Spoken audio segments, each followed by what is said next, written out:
This next episode of Overlooked History is about the heroic destruction of the HMS Campbeltown. The HMS Campbeltown began life as the USS Buchanan and was launched January 2nd of 1919. She served in the Atlantic and also served as a guide boat during the first transatlantic flight, covered in a previous episode of Overlooked History. From 1920 to 1922, the Buchanan served on the West Coast, but was decommissioned in 1922. She sat in reserve for several years, before being recommissioned to replace the aging USS Somers in 1929. For the next few years, she sailed around the Pacific. In 1935, Buchanan briefly was a test subject in camouflage experiments. She was decommissioned again in 1937. After the outbreak of World War II in Europe in 1939, it was thought the US should grow its military in case of attack, and Buchanan was recommissioned that year. In 1940, the Buchanan and 8 fellow ships arrived in Halifax, as they had been traded to the British in exchange for the right to establish military bases across the British Empire. In total, 50 ships would be traded. The USS Buchanan was decommissioned and transferred to the Royal Navy on September 9, 1940.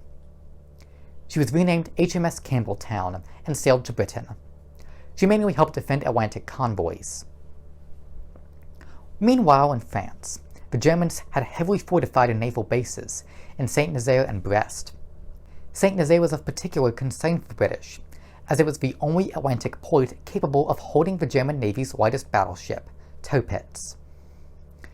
Due to a great deal of anti-aircraft guns at Saint-Nazaire, the base could not be attacked by bombing raids.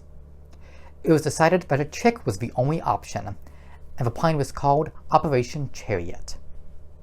An old destroyer was needed to be sacrificed to the raid, and the HMS Campbeltown fit the bill. The ship was loaded with 24 400-pound explosives, which were placed in a hidden compartment. On March 26, 1942, the Campbeltown and 2 escort ships left for the raid. Large German flags were hoisted above the ships. As they approached the bay, a timed fuse was set for the explosives.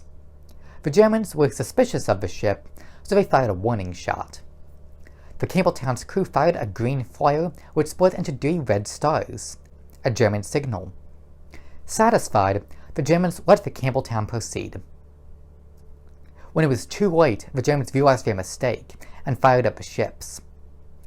The Campbeltown proceeded as planned and crashed into the dock's gates, and the men on board the ship fled with grenades to inflict further damage. They destroyed parts of the base and completed their mission. Many of them were captured afterwards, and only 227 made it back to England alive, of the original 600. The Germans were not aware the Campbeltown was loaded with explosives, and quickly began repairs on the massive docks. As the repair crew set to work, the Campbeltown exploded, killing 360. The docks were entirely destroyed, and the Germans lost their only major battleship dockyard on the Atlantic. The HMS Campbeltown and Operation Chariot have been called the Greatest Raid. The men's heroism was celebrated across the Allied powers. Thank you.